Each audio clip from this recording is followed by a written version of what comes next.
Hello and welcome to Spokane County Spotlight. I'm County Commissioner Al French, and my guests today are Spokane Transit Authority CEO Susan Meyer and Karl Otterstrom, STA's Director of Planning. Welcome to Spokane County Spotlight. Thank you for having us. Thank you. To begin, let's review some of the history of Spokane Transit Authority. Give us a little bit of background about the agency. Well, there was transit in Spokane long before STA was formed in 1981. So we have in this community a rich, long history of public transportation.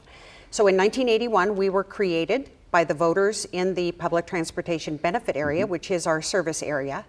And we have grown dramatically over the last 8 or 10 years to the highest ridership level we've had in 2014, which was 11.3 million rides. Highest in our history, highest also since 1953.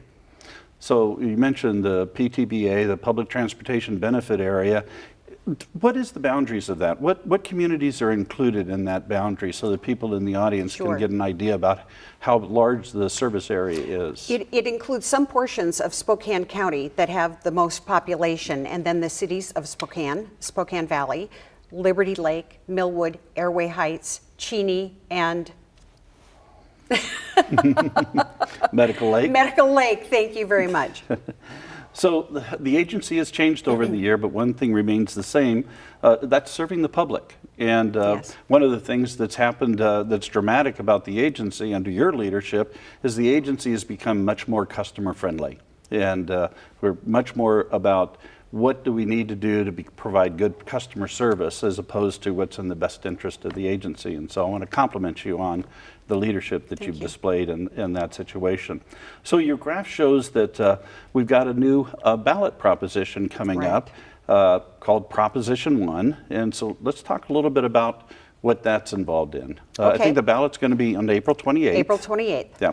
So the STA Board of Directors voted in December to place the ballot measure on the April 28th election to increase the sales tax dedicated to transit by 0.3%, or 3 cents on a $10 purchase. And the funding will be used to both sustain the existing level of service and to add more and better transit. And the tax sunsets after 10 years. So you indicated earlier that the agency was created in 1981, and I think we have a slide that talks about the revenue stream since 1981. Why don't we talk a little bit about what the history of revenue for STA has been? When the organization was created in 1981, voters approved 0.3 cents of sales tax for transit.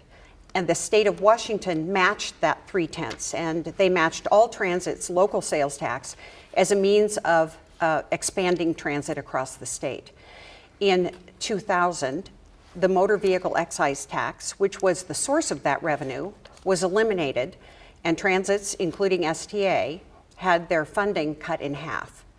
So STA went to the ballot in 2002 to ask local voters to make up the difference for what the state had left open. And by a narrow margin, that ballot measure failed. And so the board of directors went to the community to find out what they wanted from transit, to be customer oriented and to run like a business. And in 2004, that 0.3 increase was passed by 68%. It had a 5-year sunset clause. And in 2008, a year early, we had accomplished or exceeded all of our objectives. And the voters, again, with greater than 60%, dedicated that funding to us going forward, which means that for STA's entire existence since 1981, we have been at effectively the same tax rate of 0.6 cents. Well, then you mentioned something in your comment that I don't want to skip over, and that is the fact that, you know, with the hiring of you, and you came out of the private sector. You don't have, or did not have, when we hired you, any experience in public transportation, but you had a lot of depth of experience in the private sector and instituting programs for customer service and how to run a really good operation. And we're now the beneficiaries of that leadership, because STA is one of the best run organizations, not only in the state, but I would suggest in the country. We're one of the few organizations that has no debt.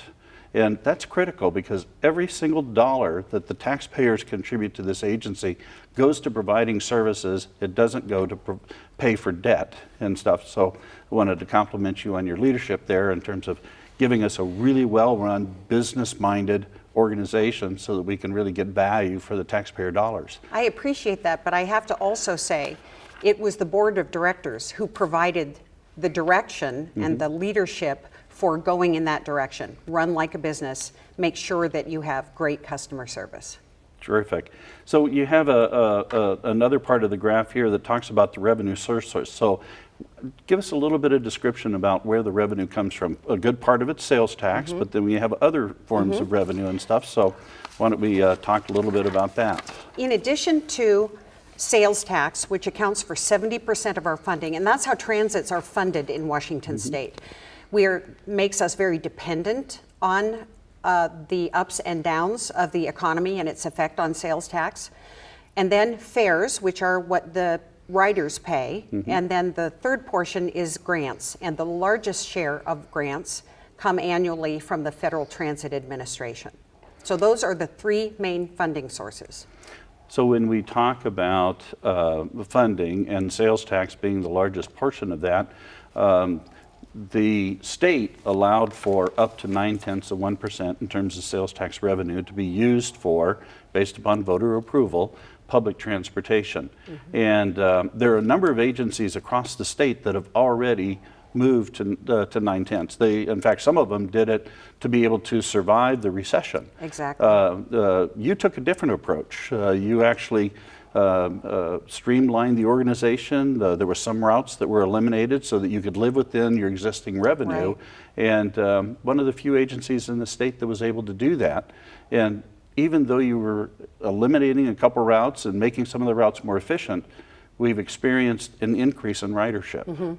And so talks a little bit about the efficiency of the organization.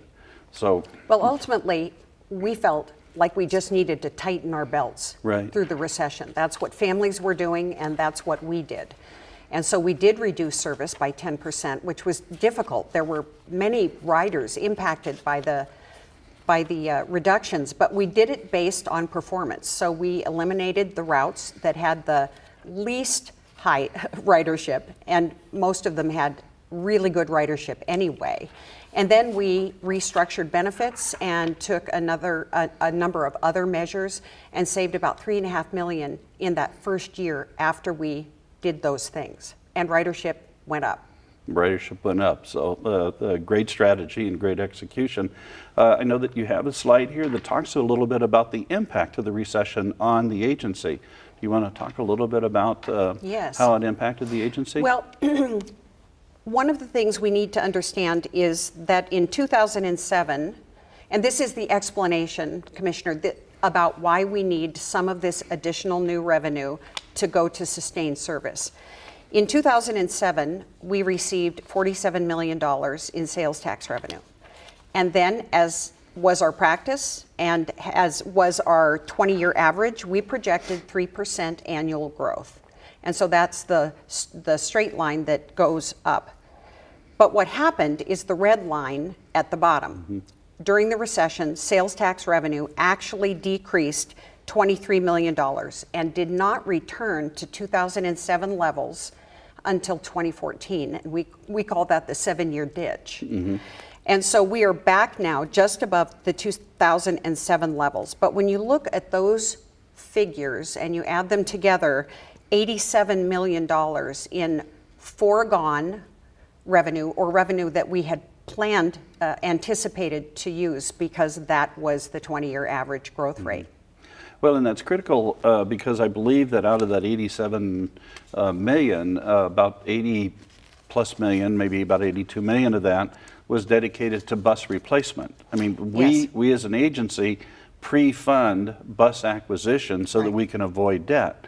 Well, if you don't have the revenue to feed into that reserve account in anticipation of buying those vehicles, well, at some point you have to catch up. Otherwise, your fleet starts to deteriorate. So, you know, part of this ballot measure is about catching up as well. Yes, and the portion dedicated to sustaining service is largely around replacing the fleet. Right. So I think on slide number 3, we actually have the ballot language. And again, this is on the April 28th ballot. And just provide clarity, this show is not about promoting the ballot measure or encouraging you to vote positive or negative on the ballot measure. It's purely to provide you some background information so that you can make an informed decision. And so, as you indicated, this would basically allow the agency to increase the local option sales tax from 0.6% up to 0.9%. It's up to, it doesn't say it's automatic, it's up to, and it's basically to give the authority to go to the 0.3.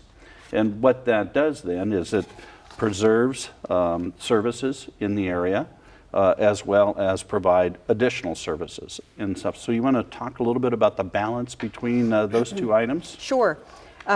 This slide shows the approve and reject outcomes, which is ballot language. So if the ballot measure is approved, STA sales tax revenue will increase to 0.9% effective October 1, 2015, and STA will begin receiving that additional revenue in December of 2015.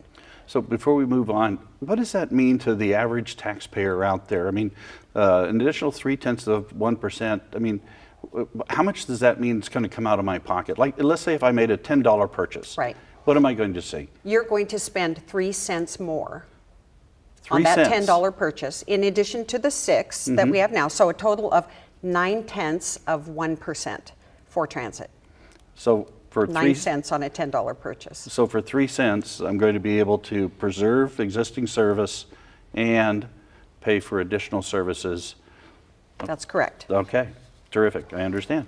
And so following on the approved column, we're going to implement 25 plus improvements, meaning more and better service and park and ride lots, other investments in bike shelters and those kinds of amenities, 75 new shelters as a matter of fact. If rejected, the local sales tax would remain 0.6 cents for STA or 8.7% in the county. And we would be able to, barring unforeseen circumstances, sustain service through 2016. But without additional revenue, unfortunately, the board of directors will likely look at reductions in service. The point to make here is that we're not at a fiscal cliff. We plan very conservatively so that we have as much flexibility as possible. So while you're going through the recession and while you're having to streamline and cut service in some situations, what you're hearing from the public is actually a demand for additional services. And so that leads into, half of the revenue being requested here is to preserve existing services. The other half is for new services that have been demanded by the taxpayers, by the citizens out there across the region. Yes. And as I look at the package here, I compare it a little bit to when I was on the city council in 2004 and we put the street bond measure together. The goal was to make sure that every part of the city got new construction so that every taxpayer would be able to see a benefit. And what you've done here is you followed that same kind of model so that every part of the service area will see an increase in service, whether it's longer hours, whether it's more park and rides, a variety of different options that will help improve the system that we already have, which is one of the best in the state. Well, thank you. And you're exactly right. We have been hearing for the last 3 to 5 years that the community wants more transit. In fact, it's what our advocates and our critics have in common. They both think we should provide more service. So we have a slide here that talks about the split on the additional 0.3. I think part of it, 45% is to maintain existing service and 55% is for new service. And again, all of that new service is driven by the community. Right. It's not something the agency thinks, hey, this is a great idea, let's float that out there. Every one of these ideas comes from the bottom up, comes from the community up to us. And actually, this talks about 25 projects. How many did we actually start out with? More than 100. More than 100 projects. Right. And so you whittled that down. Prioritized it for the best, most effective service.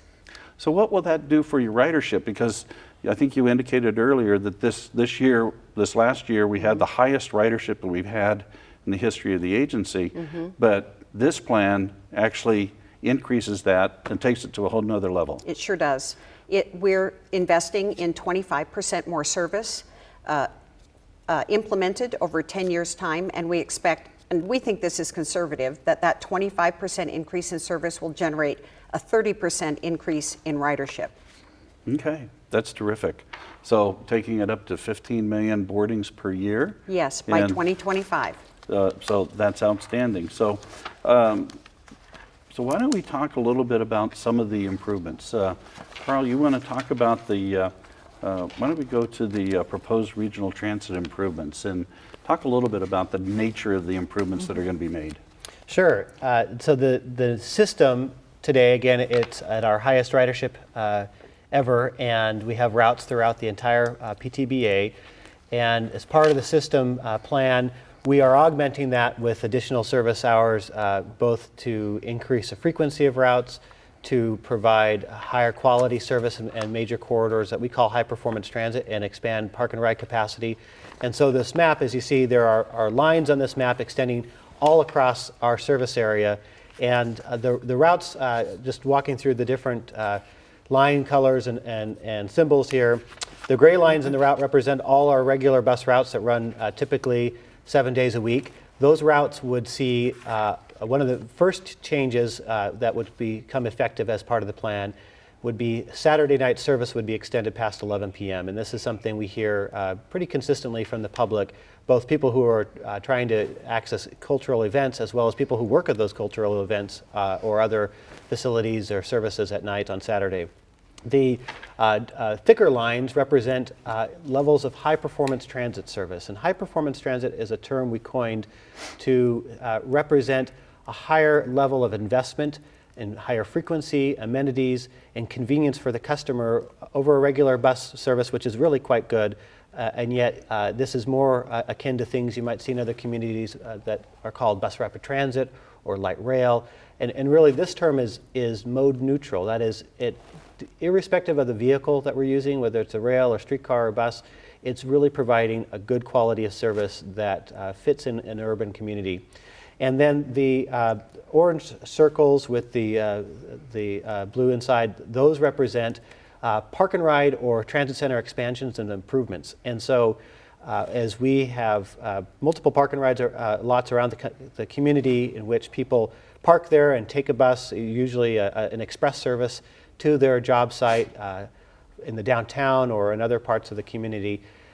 Many of those lots, most of those lots are over capacity. We have people who park outside the lots in some cases, or simply decide not to take transit or stop taking transit because it's too hard to park at the site. And so expanding those lots and providing more capacity is really important in those corridors. And so we have maps that we can walk through each of the areas, and if you have any questions. We can do that. We'll go through those very quickly, but I want to point out that we've heard prior to the rebuilding of STA, and I'm going back to the 1980s and 90s and stuff, that people would complain, well, I see empty buses, and those days are really gone. In fact, I think we are second in terms of ridership only to the city of Seattle.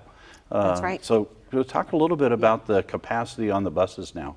Well, King County Metro, which serves all of the Seattle region, has riders per hour, which is one metric of performance, of about 36, 37, and we're at almost 29. That makes us the second highest ridership per hour. So we don't compete on population, but we're right above all the other urban systems in the state.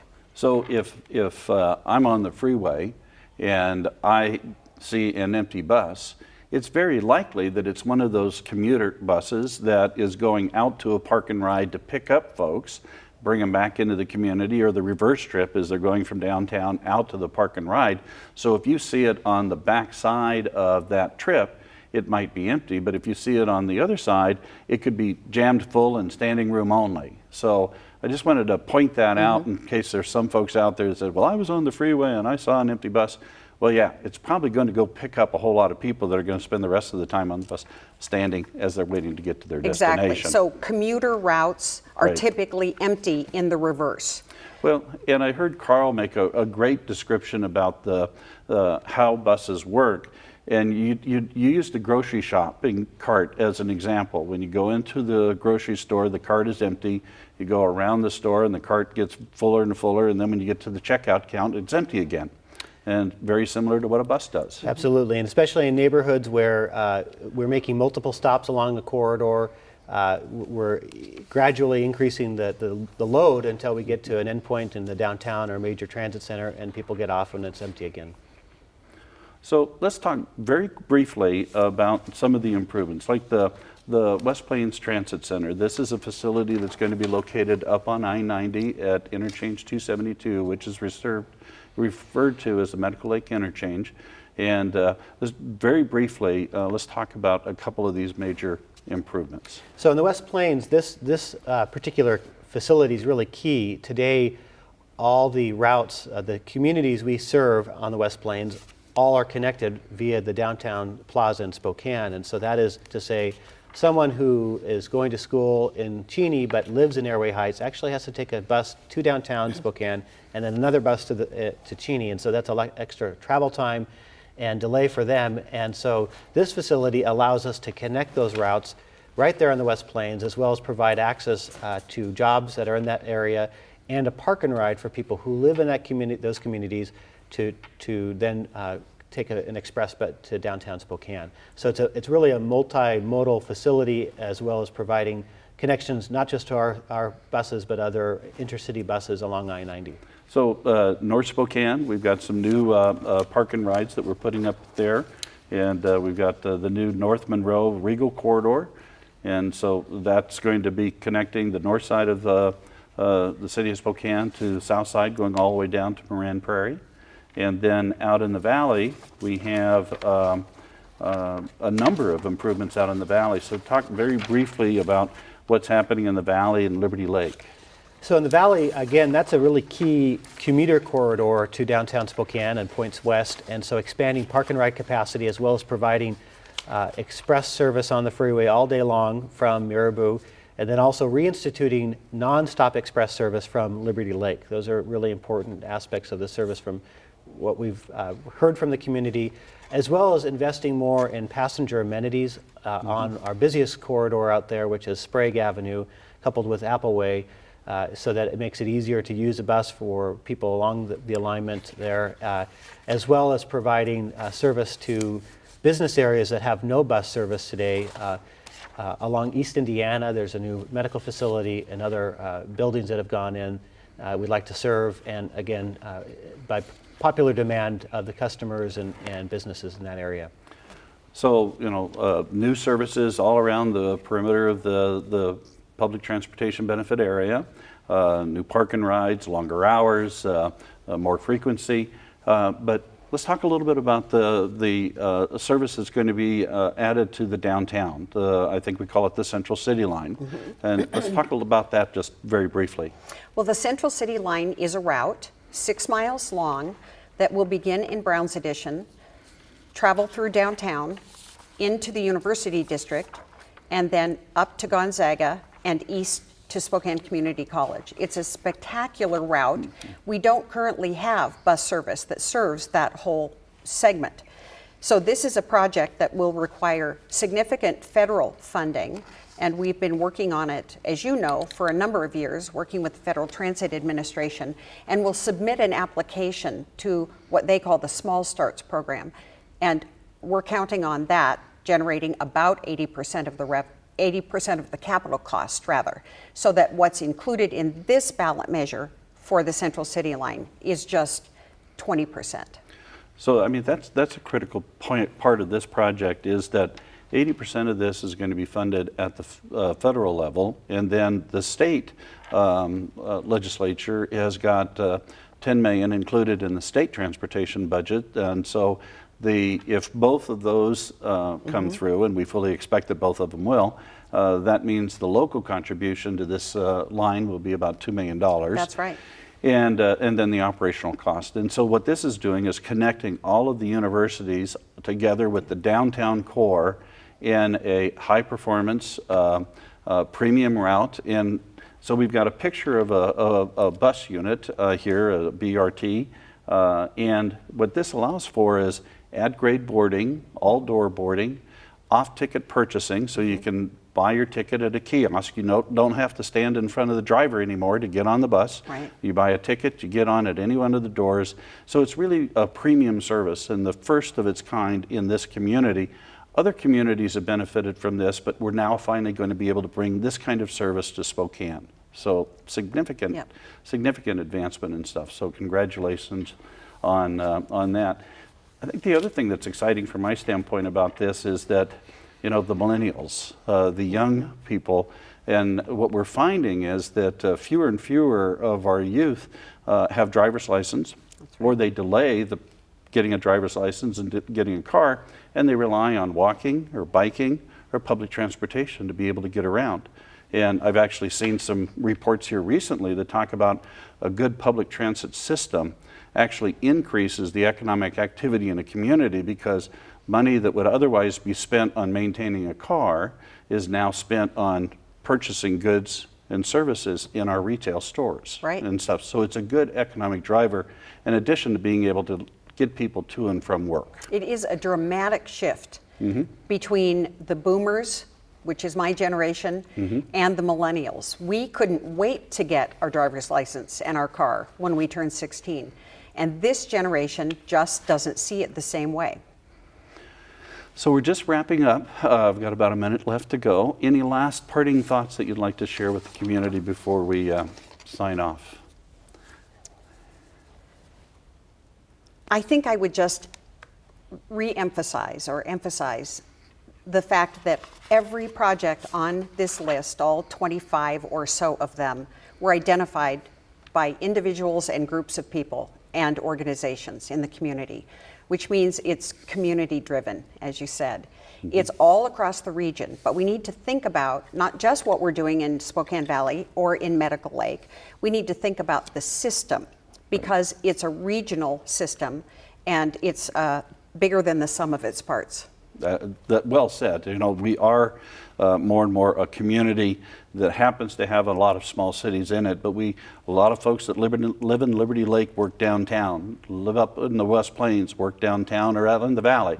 So we need a system that will get everybody from point A to point B at the least possible cost, most convenient way possible and stuff. So this has been a great conversation. I really appreciate the fact that you've taken the time to join me this morning, and remind the voters that this will be on the April 28th ballot. So if they want to get more information, how do they go about doing that? They go to our website, www.stamovingforward.com. So Susan Meyer, CEO for Spokane Transit Authority, thank you very much for joining us. Thank you. Karl Otterstrom, Director of Planning. Again, thank you for joining me this morning, and we look forward to the opportunity to make a decision on this very critical infrastructure element for our community. So again, my name is Al French, and I want to thank you all for joining us on Spokane County Spotlight.